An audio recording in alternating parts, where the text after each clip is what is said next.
Magandang umaga. Gising na. Alas 7 ng umaga. Ang call time, alas 8. Hi, Pogi. Alas 4 pa ang call time yun ni Tonton. Oy, kumain ka na rito. Ito ang aming food. So, magkape ka na rito, brother ko. Teka, isalin mo na kaya yung ating asukal. May binili akong kape asukal. Magandang umaga po, October 30, 2020. Alas 8 ulit ang call time. So, may tubig na. Good morning, pre.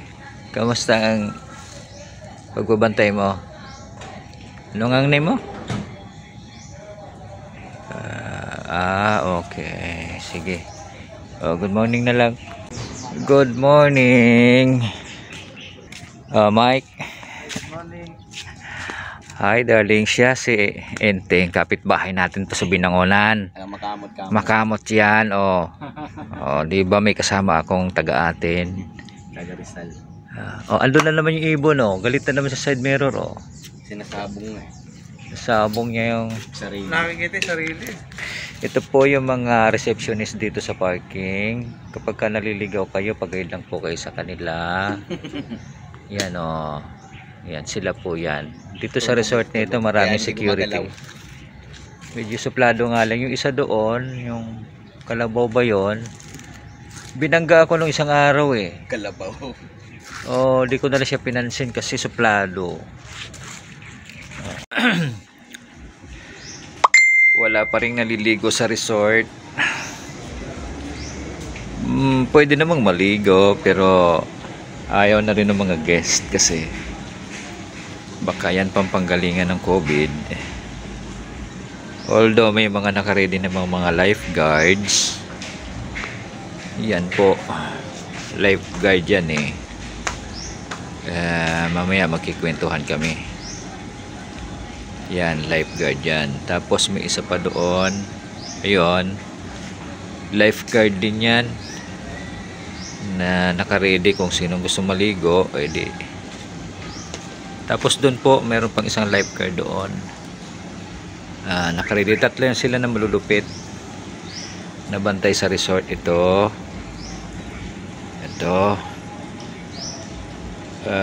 si paring Frog, si anak teteng Idol Pin. Hindi na po kami naligo ngayong umaga kasi babalik din naman mamaya na. Pinaulan na lang namin mga boss namin. October 30, 2020, alas 8 ang call time sa location.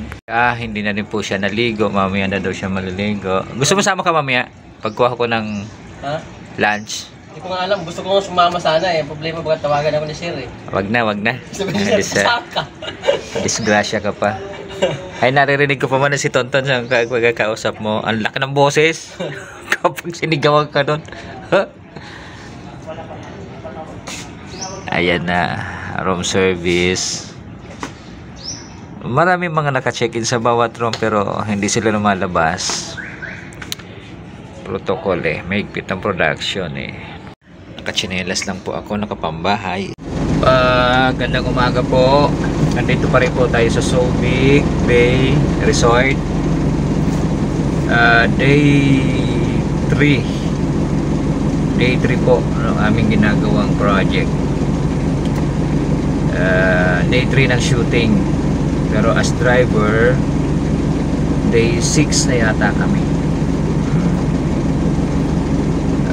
Papunta na po kami sa location sa Kalayaan Heights. Along pa rin, Subic, sa kabundukan po yon. Isa siyang parang village na pag-aari ng mga mayayamang retiradong sundalo ba yun? Koreano, Amerikano, sama-sama sila roon. So isa sa mga bahay doon narentahan ng production para pagdausan ng isang shooting.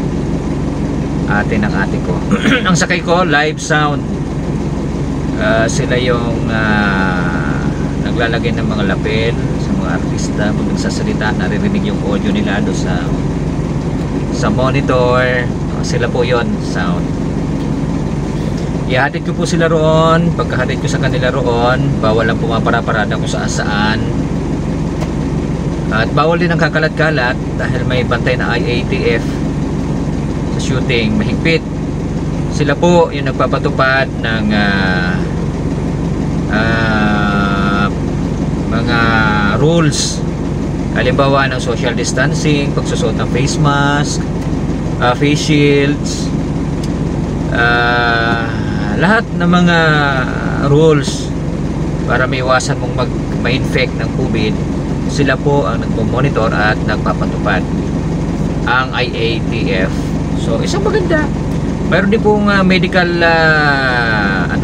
medical team na siya naman ang kukuha sa'yo ng temperature kapag masama ang pakiramdam mo, sumakit ang tiyan mo, nagtae ka. Lahat ng yun i-monitor sa bawat isa. Kasi isa sa mga symptoms kasi yan mga yan. Pagka nakakaramdam ka ng mga ganon, magsasabi ka lang, unti-unti isolate ka, o diyan ka muna, magpahinga ka. So habang nagsushoot, kung kailangan ka na, sige go. So ganon. Ang alam ko, every 3 days po kami nagsaswab dito. Ma-ensure lang na walang infected na COVID. Although lahat naman ng team ng grupo lahat naman nagdaan sa masusing test. Ano pa rin, swab pa rin. Yan ang new normal ng TV Prod ng Buhay Serye. Yan na po ang aming location, yung bahay na yan sa baba. Yan. Nandun na po yung Janet. Yan. Pabalik na po tayo ng hotel. Bundok ang aming location ngayon. Yan. Kabundukan. Wah, napakainit. Pabalik na tayo ng hotel.